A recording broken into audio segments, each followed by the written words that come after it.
Pejuang militan Hizbullah juga menargetkan barak militer Zionis Israel di Kiryat Shmona dengan roket. Belasan roket diluncurkan oleh pejuang Hizbullah ke markas militer Israel. Pemirsa, pejuang Hizbullah kembali melakukan serangan rudal di pasukan Zionis Israel di sejumlah wilayah.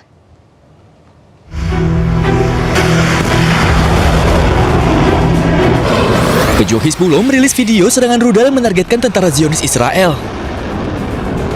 Rudal yang digunakan untuk pejuang Hizbullah memiliki daya ledak yang cukup tinggi.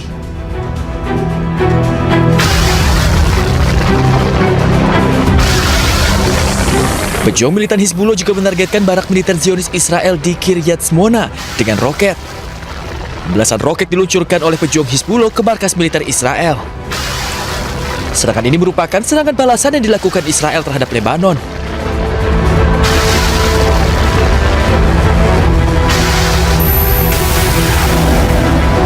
Hizbullah juga menyerang barak militer Israel di dataran tinggi Golan Suriah yang diduduki Israel.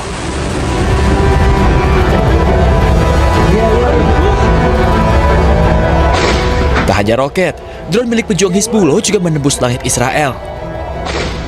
Akibat serangan drone tersebut, sirine kembali meraung di Israel. Video amatir menunjukkan drone Hizbullah juga melancarkan serangan ke permukiman di Naharia, wilayah Palestina Utara yang diduduki Israel. Serangan balasan Hizbullah terjadi usai Israel menyerang Lebanon. Diperkirakan Hizbullah membalas serangan dengan menggunakan drone bersistem panduan optik yang sulit terdeteksi militer Israel.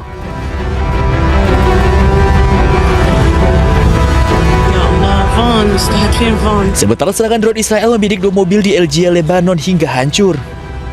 Pasca serangan drone Israel, 2 mobil warga hancur dan terbakar. Rekaman ini direkam oleh ponsel warga yang sedang melintas. Belum diketahui berapa yang menjadi korban akibat serangan drone Zionis Israel ini. Berdalih serang pemuda Hizbullah, Israel hancurkan rumah sakit di Lebanon Selatan.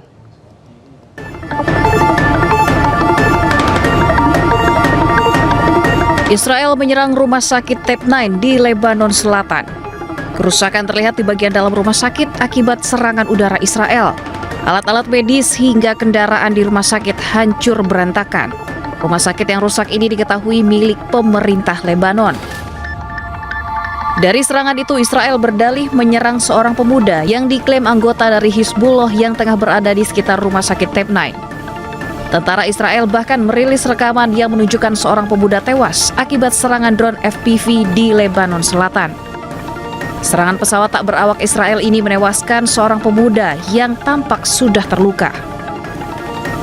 Serangan yang terus terjadi di Lebanon merupakan bagian dari konflik yang terus berlanjut antara Israel dan kelompok bersenjata Hizbullah.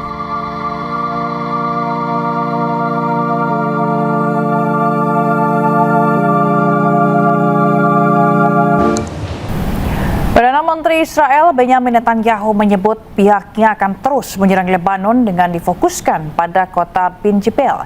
Netanyahu mengklaim kota tersebut berada di ambang kehancuran karena merupakan benteng Hizbullah. הצפון שממשיכים לעמוד איתן. במקביל כוחותינו ממשיכים להכות בחיזבאללה. הלחימה מתמקדת בבין ג'בל.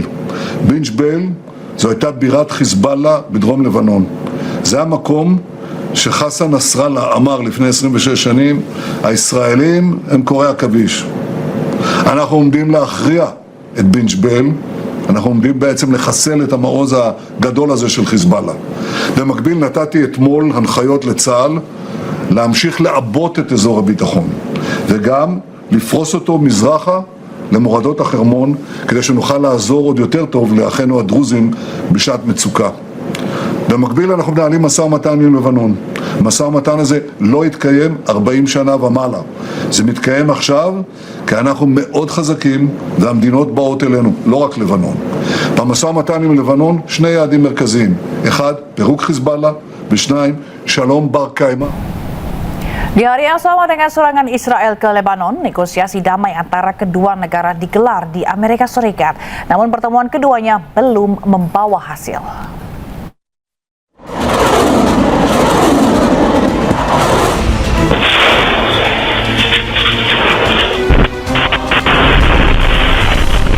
Washington jadi tuan rumah perundingan Israel dan Lebanon. Menteri Luar Negeri Amerika Serikat Marco Rubio menjadi tuan rumah perundingan langsung pertama antara Israel dan Lebanon yang diwakili duta besar masing-masing. Kedua pihak menyatakan diskusi berlangsung positif meski belum jelas apakah mereka menyepakati kerangka perdamaian untuk menghentikan serangan dari Israel maupun Hizbullah di Lebanon. We are both united in liberating Lebanon from an occupation power dominated by Iran called Hezbollah.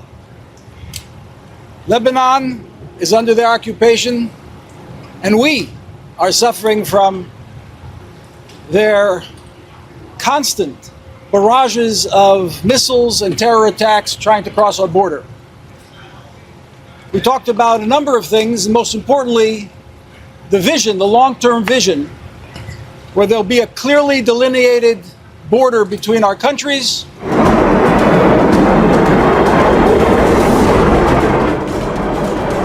Pertemuan antara pihak Israel dan Lebanon ini berlangsung pada momen krusial dalam krisis di Timur Tengah, sepekan setelah gencatan senjata antara Amerika Serikat, Israel, dan Iran.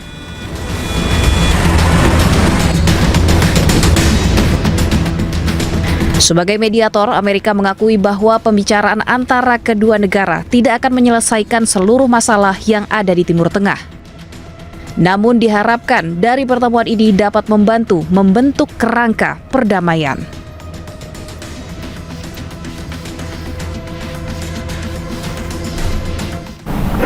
Di tengah gencatan senjata Amerika Serikat dan Iran, lebih dari 25 juta warga Iran siap bela tanah air.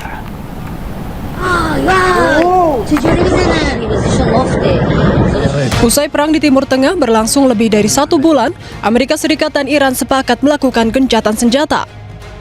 Di tengah gencatan senjata, kedua belah pihak tetap bersiap siaga di Iran.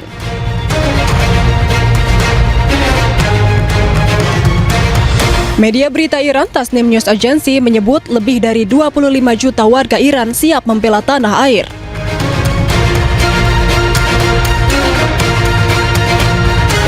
Sekitar 25.468.350 warga Iran secara sukarela mendaftar sebagai relawan nasional Jan Fahda for Iran. Sebelumnya, persenjataan hingga militer AS juga telah bersiap siaga di Iran. Jika kesepakatan gagal, AS akan meluncurkan serangan yang jauh lebih besar dari sebelumnya. Diketahui perundingan AS dan Iran di Islamabad gagal tanpa kesepakatan pada Sabtu lalu. Rencananya, kedua belah pihak akan melanjutkan perundingan di Islamabad, Pakistan pada akhir pekan ini. Sementara itu, Israel mengakui kekurangan pasukan. Bahkan Israel bisa runtuh bila tidak ada tambahan tentara, sementara warga Israel banyak yang tidak ingin bergabung dengan militer. לחלק הראשון, אנחנו פירטנו מספר פעמים לאורך הדרך, בצה"ל חסרים כל העת בין 12 ל-15 אלף חיילים, מתוכם בין 7,000 ל-8,000 לוחמים. חסרים בצה"ל, זה המצב. במידה ולא יוסדר החוק להארכת השירות, אנחנו בינואר הקרוב, ינואר 27, נרד ל-30 חודשי שירות. המשמעות היא עוד פחות אלפי לוחמים בצה"ל, מעבר למחסור שדיברתי עליו קודם, והמשמעות היא פחות פלוגה בגדוד. על זה המשמעות של אלפי לוחמים. אנחנו צריכים עוד לוחמים, צריכים עוד חיילים בצה"ל. זה החלק הראשון, צריך לחוקק את העניין הזה, את הארכת השירות. בנוסף לזה צריך להסדיר את חוק המילואים, שהוא לא רלוונטי, הוא נועד לעידן הקודם, בעידן הזה צריך לסדר אותו כדי שייתן מענה ראוי ללוחמים, לאנשי המילואים וגם לצה"ל כולו ולמשימות שלו בשעה.